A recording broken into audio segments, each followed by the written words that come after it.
Le bendiga en esta mañana. Lo invito a que se ponga de pie. Vamos a iniciar la escuela dominical con este corito: Renuévame, Señor Jesús, el número 41 de los coros.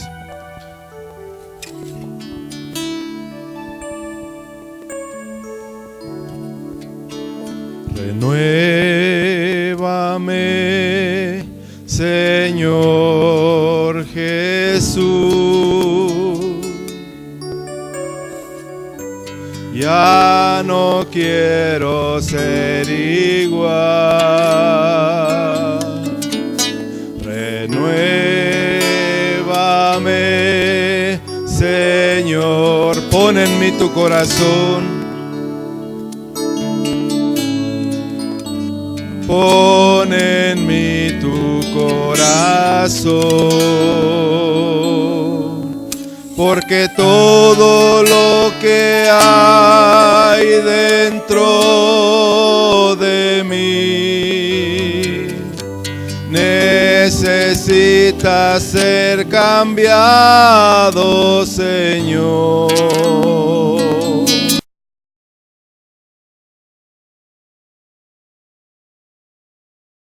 Mi corazón necesita más de ti. Dígale: de gloria en gloria,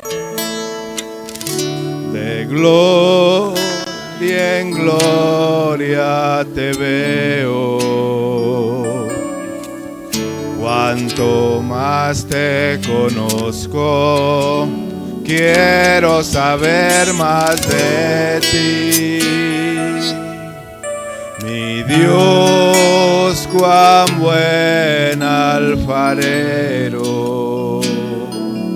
quebrántame, transfórmame, moldéame a tu imagen, Señor. Quiero ser más como tú.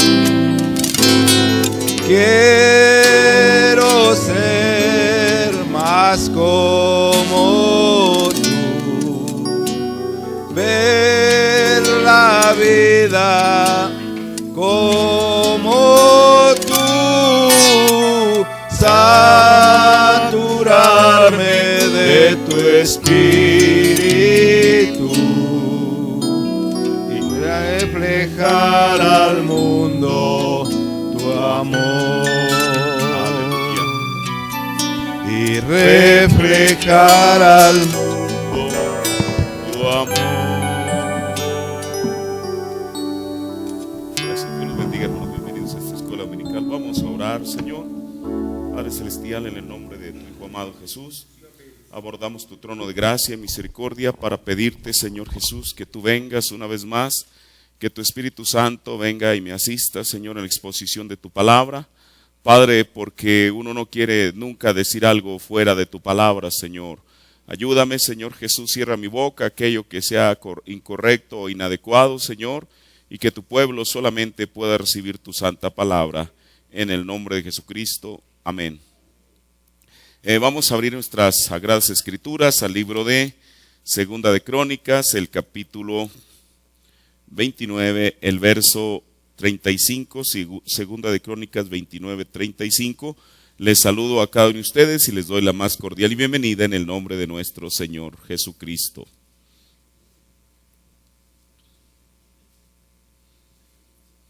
¿Lo tienen? Dice: así pues hubo gran cantidad de holocaustos con cebos de pacíficos y libaciones de cada holocausto, y quedó ordenado el servicio de la casa de Jehová. Amén. Tome su asiento. Voy a terminar lo que dejé inconcluso la vez pasada y a pasar a algo más, no otro tema, sino esto mismo, pero enfocarlo de una manera distinta de lo que tiene que ver con el orden de la iglesia. Mire, hemos dicho en estos últimos domingos que el profeta nos dijo que mientras el pueblo de Israel estaba en Egipto, ellos eran eso, el pueblo de Dios. Cuando salieron de Egipto, se convirtieron en la iglesia de Dios. Y bueno, mire, Dios estableció un orden. Y dice la Biblia cómo es que ellos iban guiados por dos cosas. En Éxodo 13:21 dice y Jehová iba delante de ellos. O sea, si alguien va delante es porque va guiando el camino, ¿verdad?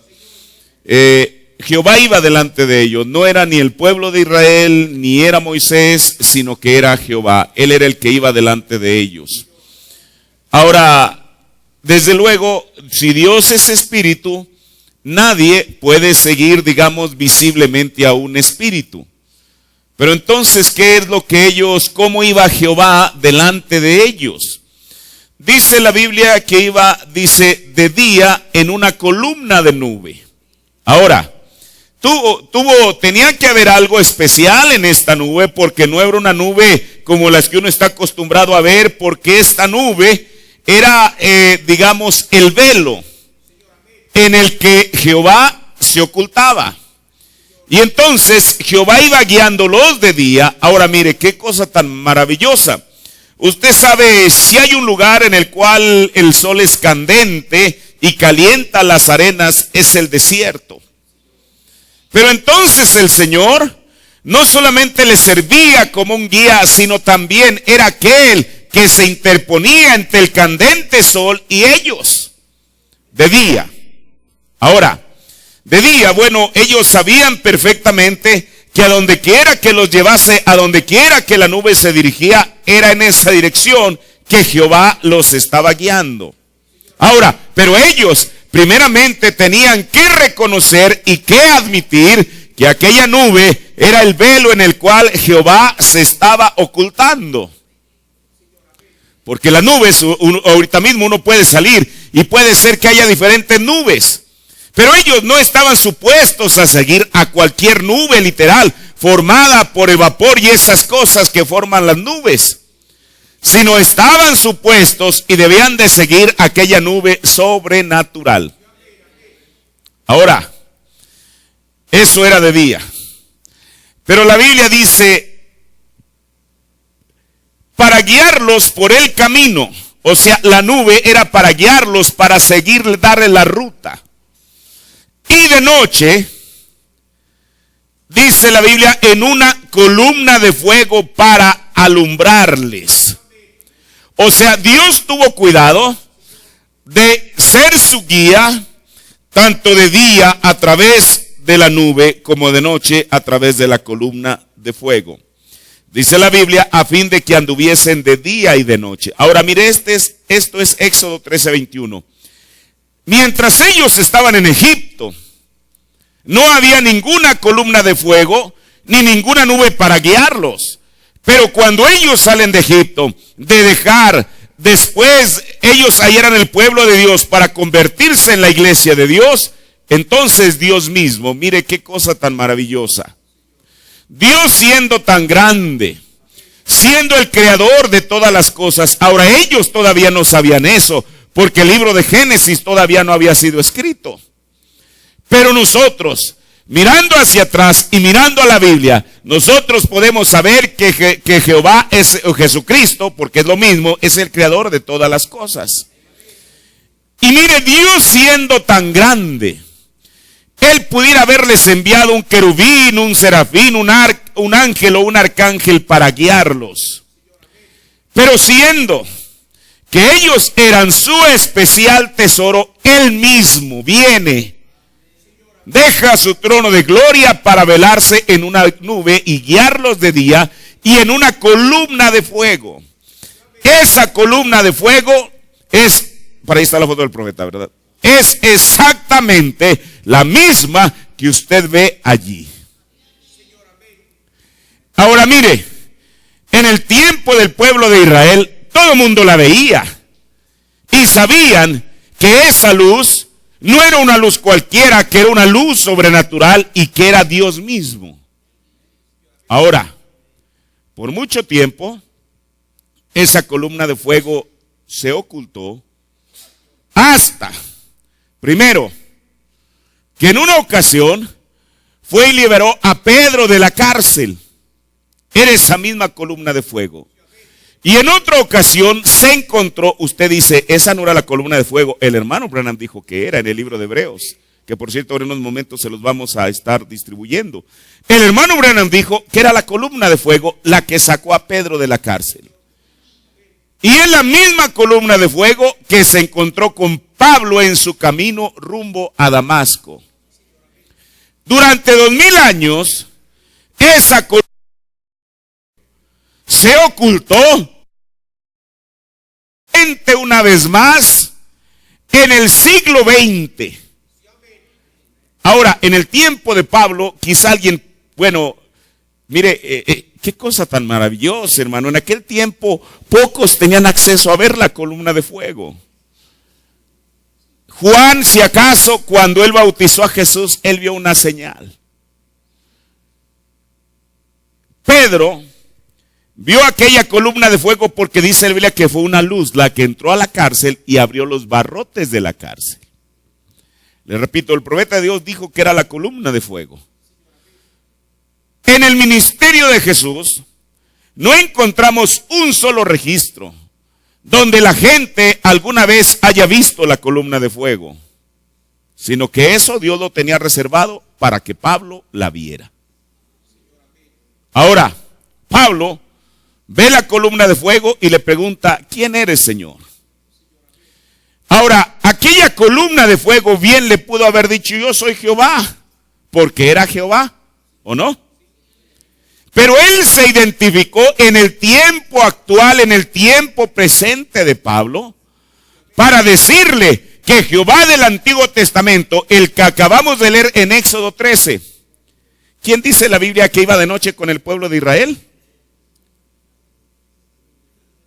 Jehová iba en una columna de fuego. Entonces, ¿quién era la columna de fuego? Jehová. Pero como Jehová vino, se hizo carne. Por eso Jesús dijo, mire, y el profeta siempre nos llevó a la escritura. Él dice, citando la escritura, que Jesús dijo, vengo de Dios, vine de Dios y vuelvo a Dios. Así dice la Biblia. Dijo el profeta, ¿qué era Dios antes? Era la columna de fuego. Por eso Jesús viene de la columna de fuego, se manifiesta en carne y regresa a ser el espíritu, me refiero, porque el cuerpo, ya lo hemos dicho, está en el trono. Vuelve a ser la columna de fuego. Por eso cuando Pablo le pregunta, Señor, ¿quién eres tú? Aunque él era Jehová, él se identificó con el nombre. Porque dijo Isaías, en aquel día, Isaías no está hablando de su tiempo, está hablando de este tiempo, mi pueblo conocerá mi nombre. Por eso, cuando la Biblia habla del bautismo y dice en el nombre del Padre, del Hijo y del Espíritu Santo, nosotros ya sabemos cuál es ese nombre. ¿Por qué? Porque el Señor dijo que en este día el pueblo, su pueblo, conocería su nombre. Ahora, por eso cuando Pablo le pregunta, ¿quién eres tú, Señor? ¿Qué dijo él? Se identificó como lo que él era. Yo soy Jesús. O sea, la misma columna de fuego que iba guiando al pueblo de Israel era la misma columna de fuego que se había encontrado con Pablo. Si en el tiempo de Pablo, cuando él iba con aquellos soldados rumbo a Damasco, hubieran existido las cámaras fotográficas y alguien hubiera tomado la foto, yo tengo la certeza que hubiera salido eso mismo. Porque era la misma columna de fuego. Pero mire, durante 2000 años, Dios reservó eso para que nadie después de Pablo, absolutamente nadie, ninguno de los demás mensajeros, ningún gran hombre de Dios pudiera ver la columna de fuego hasta... ¿Quién? Nosotros. Por eso el profeta dijo que él había sido demasiado privilegiado porque Dios quiso tomarse una foto con él. En el mundo, cuando un artista va a dar un concierto y si es que los admiradores tienen acceso a él, todo el mundo se quiere tomar una foto, una selfie, lo que anda hoy en día de moda, ¿verdad? Un gran predicador, todo el mundo se quiere tomar una foto. Bueno, el predicador está bien. Pero qué más grande privilegio pudo haber tenido un hombre que Dios mismo dijera, yo. El profeta nunca pidió eso, fue Dios que dijo, yo me quiero tomar una foto contigo, ¿qué te parece? Y ahí está. Por eso deje usted que la gente, los críticos digan lo que quieran. Yo sé mejor que eso. ¿Por qué? Porque yo veo eso a través de la Biblia, hermano. Esta no es una imaginación. Mire, hay como 4 o 5 fotos en las cuales aparece la columna de fuego aparte de esa. Hoy en día con el Photoshop y esas cosas, bueno, la gente puede manipular cosas, una imagen. Pero en aquel tiempo, ¿quién se iba a andar ocupando? Para comenzar, esa foto, quien la tomó era un detractor del hermano Branham. No era un creyente. El tipo contrató un fotógrafo profesional para tomarle a fotos mientras el profeta de Dios estaba en el púlpito. Incluso, qué cosa. Dice que, mire, qué falta de respeto. Que le quería poner la mano aquí y a ver la foto ahorita. Oye, hermano, ¿y sabe qué? Era un insulto. ¿Y qué fue lo que pasó? Todas salieron veladas con excepción de esa. ¿Cómo lo podemos explicar, hermano? ¿Qué truco de magia puede producir eso? Velar las otras fotografías y que solamente esta salga. ¿Quién puede hacer eso? Tiene que ser Dios. Por eso que los críticos digan lo que quieran. Llegaron tarde. Yo ya creí eso. Ahora, hermano, y esto es la verdad absoluta. Por eso, mire, qué cosa tan maravillosa que Dios nos haya permitido ser participantes de estas cosas.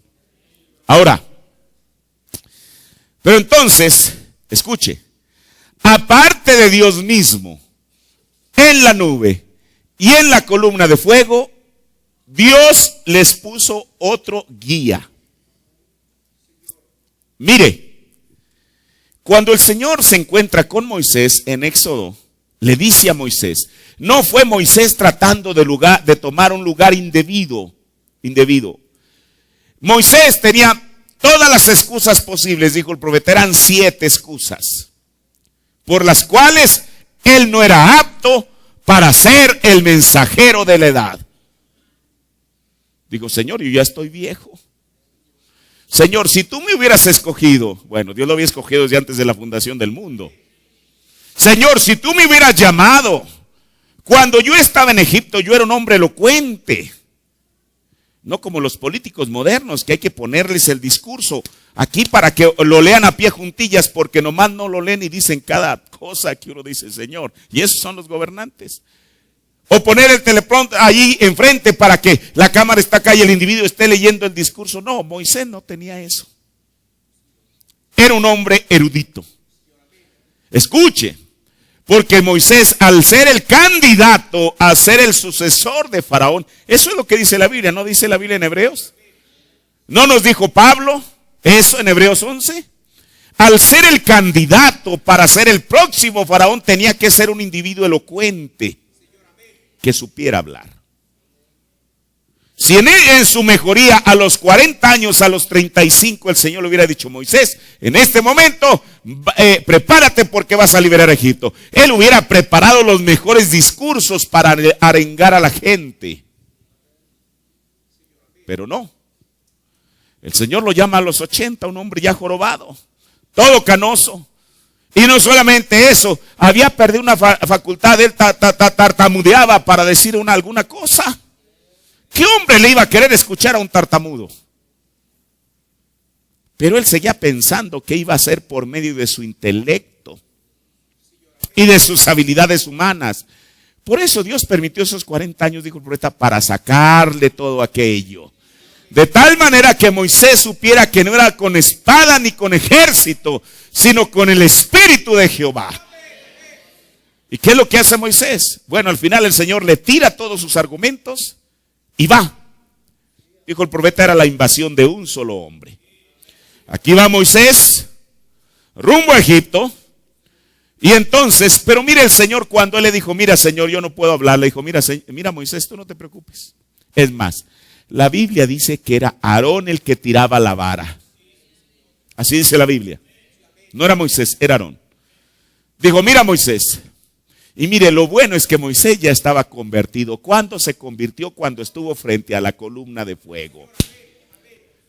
¿Qué tal si el Señor le hubiera dicho a Moisés antes, mira Moisés, tú vas a ser Dios?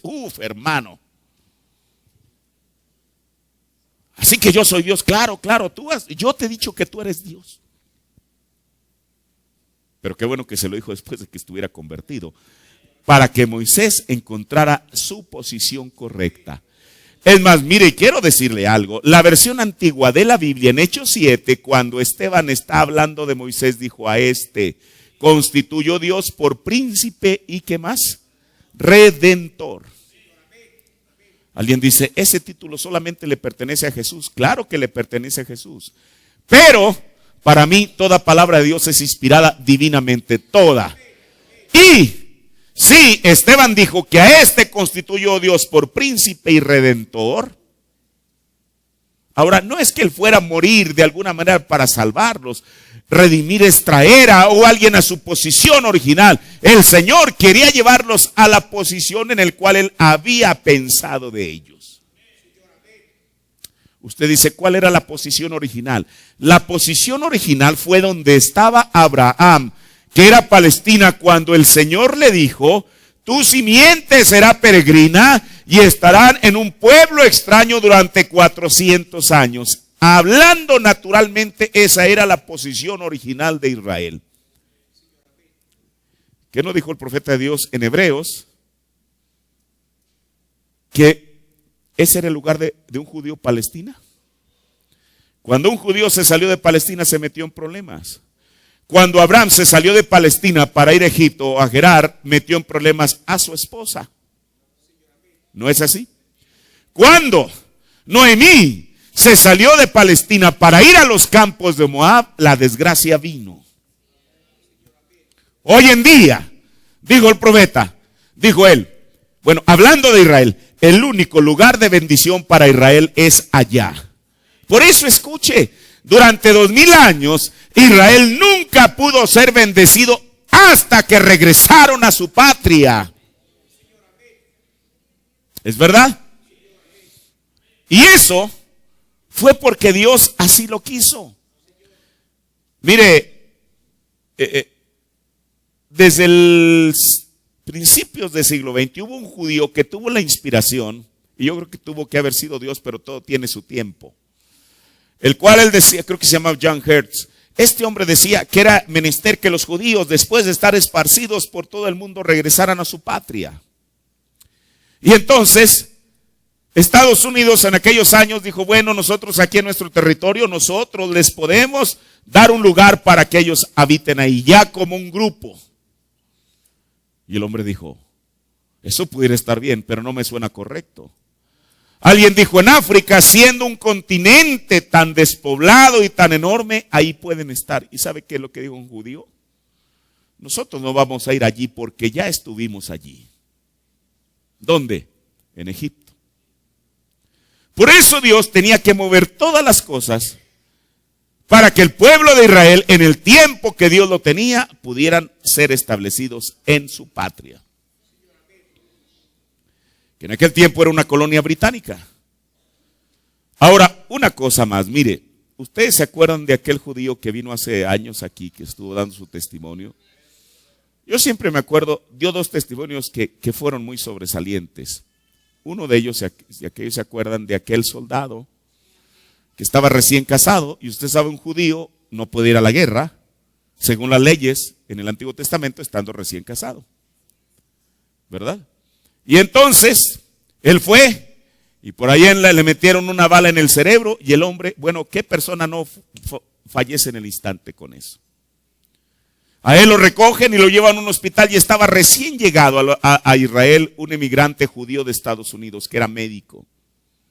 Y dijo, yo me hago cargo del asunto. ¿Se acuerdan ustedes que él dijo que alrededor de la mesa de operación se abrazaron y comenzaron a orar? Y milagrosamente el soldado, no solamente, porque usted sabe, una bala en el cerebro, bueno, si no lo deja ciego, lo deja con alguna otra secuela. Pero él regresó a estar perfectamente bien.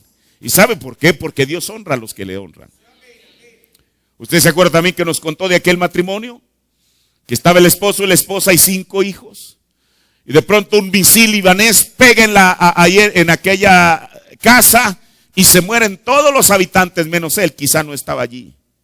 El hombre en viuda con aquel dolor, haber perdido a su esposa y sus 5 hijos. El hombre se vuelve a casar y una cosa que era para el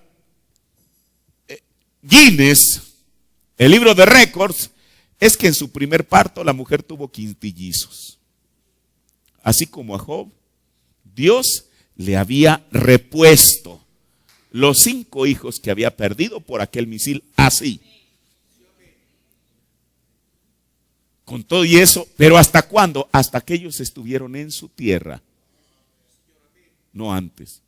Por eso, si Moisés iba a ser el redentor de Israel, según no mis palabras, lo que dijo Esteban, es porque el propósito de él es que ellos tenían que regresar a Palestina.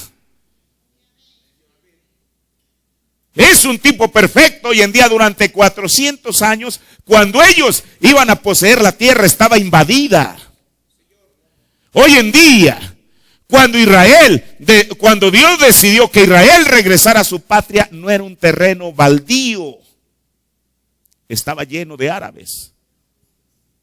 Sin embargo, esa era la voluntad de Dios, que su palabra se cumpliese, y tenía que ser así. Mire, entonces, cuando ellos salen, siendo la iglesia de Dios, aparte de la columna de fuego, llevaban otro líder, y ese líder era Moisés. Y Moisés no se iba guiando. Mire, cuánto me gustaría que usted tuviera un mapa de Egipto y parte de Arabia.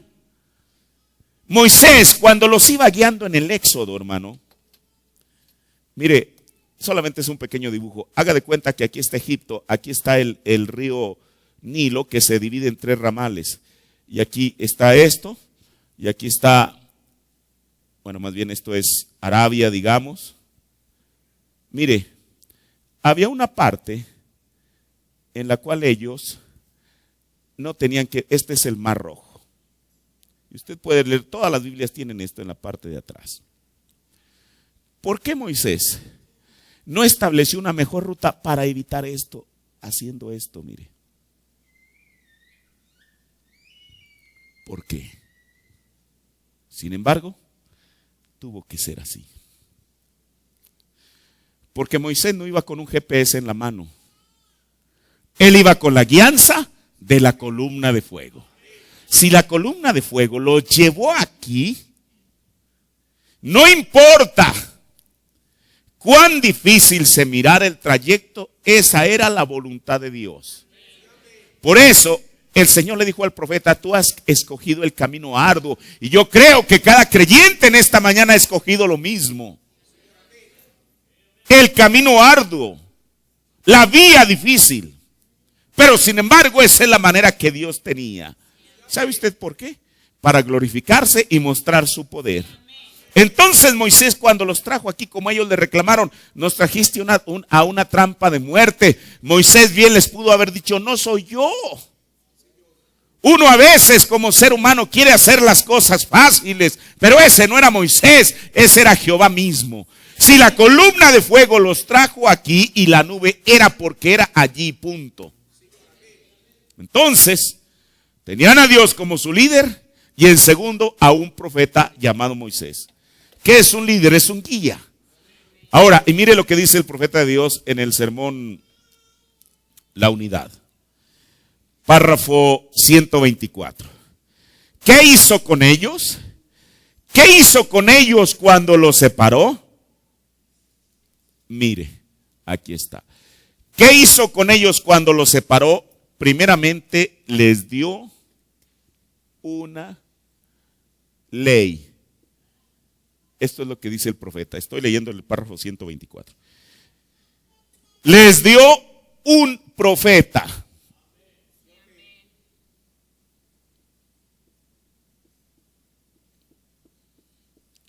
Entonces les dio una ley, les dio un profeta, les dio la columna de fuego. ¿Qué hizo? Oh Dios, Él puso a su iglesia en orden.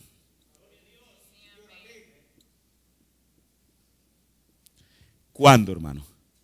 Cuando lo sacó de Egipto.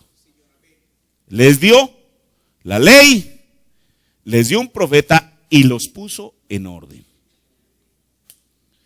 Él puso a su iglesia en orden, les dio la columna de fuego, el Espíritu Santo para guiarlos. También les dio un profeta quien les diría la verdad de su palabra. O sea, el profeta tenía que estar descansando en esto. Entonces estaban listos para el viaje. Ahora mire, cuando ellos salen de Egipto, solamente con eso no necesitaban más. Hoy en día, en esta mañana, la novia de Jesucristo no necesita más. Tenemos la ley, la palabra, el mensaje. ¿Estamos de acuerdo con eso? Tenemos un profeta. Desde luego que todo esto, sobre encima de esto, estaba la columna de fuego. Hoy encima de todo esto, perdón por esa palabra, está el Espíritu Santo. Y nos dio un orden. Ahora mire, pasando el tiempo, cuando el pueblo de Israel todavía no llegaban a la tierra prometida, iban en su ruta. En el camino se encontraron a unos primos de ellos. ¿Quiénes eran? Moab. Ahora Moab, ellos ya estaban establecidos. El profeta de Dios dijo, ellos ya eran una denominación, tenían un rey. Y entonces a Moab, al rey Balac, no le agradó que el pueblo de Israel pasara por sus terrenos, pero no iban a pasar ahí como unos invasores. Volvemos al mismo principio. Ellos iban siguiendo la alianza del Espíritu Santo, de la columna de fuego. Si la columna de fuego dijo, o los guió a pasar por Moab, ellos no tenían que esquivar nada. Y entonces el rey se comenzó a perturbar. ¿Por qué? Ahora el pueblo de Israel, escuche, mire, ellos no salieron como un pueblo belicoso, le voy a decir por qué. Durante 400 años habían estado con el látigo en su espalda. Eso es suficiente para quebrantar el carácter de cualquier persona. América Latina, durante 300 años estuvieron bajo el látigo espiritual de Roma. ¿Es verdad? ¿Y eso qué hizo con el pueblo latino? Mire, otra vez platicaba algo con un hermano, algo que dijo el profeta de Dios, que cualquier país que esté bajo el catolicismo está en la miseria. No solamente en América Latina. Hay que ir a Europa y usted verá, cualquier país que está bajo el catolicismo les pone el pie en el cuello.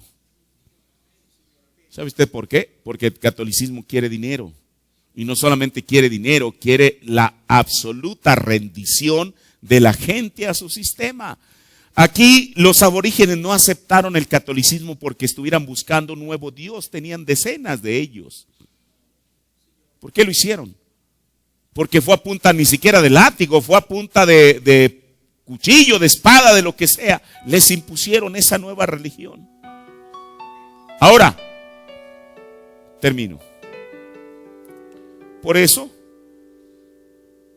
cuando Balac los vio, como ellos no tenían un rey todavía, dijo el profeta, los vio como un pueblo desordenado. Y así Balaam, un profeta judío, se unió a ellos. Los moabitas, como dijo el profeta, ya estaban organizados, mientras que Israel estaba organizado bajo el liderazgo de la columna de fuego y un profeta. Porque fue lo que hablamos la otra vez. El profeta dijo que somos una organización localmente. No somos una organización de iglesia, somos una organización de una iglesia local. Termino con esto en el mensaje La vid verdadera y la vid falsa, párrafo 33. Dice, pues mire, Moab estaba todo organizado. Una gran nación, con todos esos príncipes y todas estas distintas personas, y Balac y todos sus grandes reyes y demás. Pero Israel era interdenominacional. Permítame 2 minutos. Interdenominacional. Quiero poner con otro color. Que nunca se nos olvide esta palabra.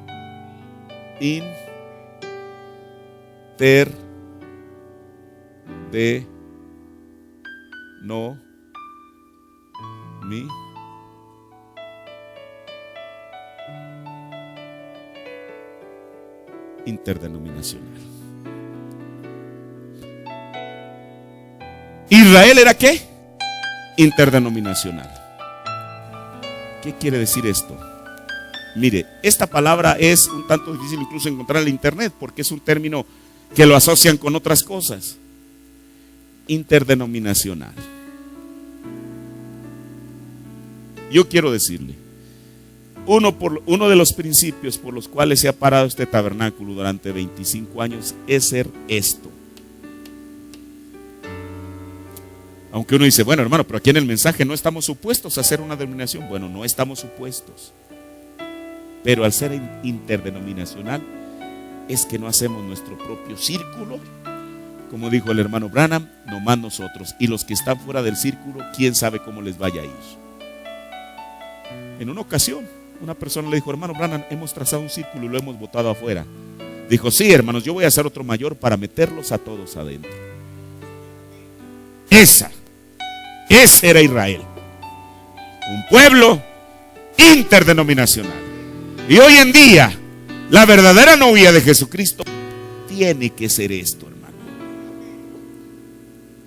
Porque ese es el patrón que el profeta nos dejó. Póngase de pie, por favor. Termino leyendo esto.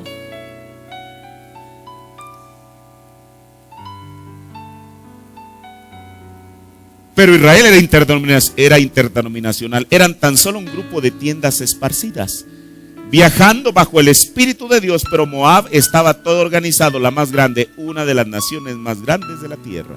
¿Quién? Moab. Así que estas cosas que estamos hablando es para que siempre mantengamos a esta iglesia como eso, como un tabernáculo interdenominacional. Yo sé que yo, como cualquier humano, uno de estos días ya no estaré aquí en la tierra, pero que las generaciones sepan, las generaciones venideras, que eso es el estándar que el Señor nos dejó. Oremos, Padre. Te doy gracias, Señor Dios, por este pequeño estudio de tu palabra, Señor, la cual, Señor Jesús, nos instruye.